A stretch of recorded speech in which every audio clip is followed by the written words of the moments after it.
الكورس ده مش للمبتدئين من الصفر، الكورس ده للناس اللي اوريدي شغالة في المجال لكن بتخاف من البوردة او مش بتنجح في التعامل مع البوردة وعايزة تطور من نفسها وتتمكن من التعامل مع البوردة. كورس 6/6 الحمد لله المقاعد فيه اكتملت، وفي الفيديو ده انا عايز اقول ان احنا فتحنا باب الحجز لكورس 18/7 للفنيين اللي شغالين فاست، يعني شغالين تغيير شاشة، تغيير بطارية، تغيير سوكت شحن، الحاجات البسيطة دي، وعايزين يشتغلوا في المذر بورد وفي الاي سيهات. كل طالب زي ما انتم شايفين له ترابيزة مخصوص بيه هو، عليها كل ادواته. احنا العدد عندنا محدود جدا، اقصى عدد بنقبله هو 10 طلاب عشان كل واحد ياخد راحته في الأسئلة وياخد راحته في التدريب، وأقدر أتابع المجموعة اللي قاعدة بنفسي. فكل طالب له ترابيزة صيانة خاصة بيه، وبنجيب له بورد، ومسموح له إن هو يجيب أي عدد من البورد إن هو يصلحها معانا تحت إشرافي في المركز هنا مجانا تماما. بالإضافة لكده إن كل طالب بياخد معاه كورس أونلاين هدية.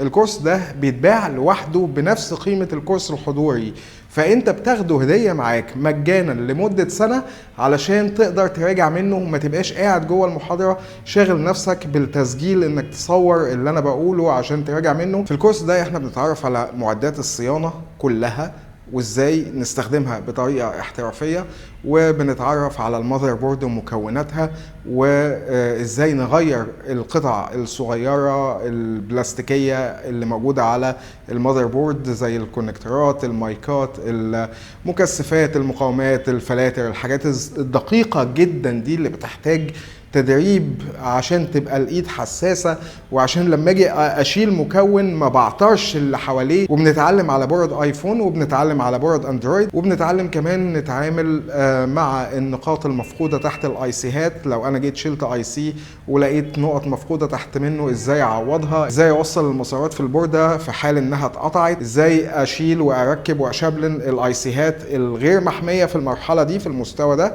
بنتكلم عن الاي سيهات الغير محميه، او المحميه حمايه بسيطه. بتتعلم استخدام المالتيميتر، بتتعلم تقرا المخطط، بتتعلم تفحص فولتيات وممانعات ومقاومه ومكثف وكل القياسات اللي موجوده في المالتيميتر. بتتعلم ازاي تفك وتركب البورده الطبقتين زي من اول ايفون اكس وطلوع، وتعوض النقط اللي مفقوده في حاله ان التليفون وقع. النقط اللي هي بتبقى واصله ما بين البوردتين دي، النقط دي بتفقد، بنعلمك ازاي تعوضها. الكورس ده مش للمبتدئين من الصفر، الكورس ده للناس اللي اوريدي شغاله في المجال لكن بتخاف من البوردة او مش بتنجح في التعامل مع البوردة وعايزه تطور من نفسها وتتمكن من التعامل مع البوردة. اصلا كل الفلوس في التعامل مع البوردة. الناس اللي بتسالني هل باخد بعد الكورس شهاده؟ بتاخد شهاده، بس دي شهاده تذكاريه، شهاده حضور مش معتمده من اي جهه.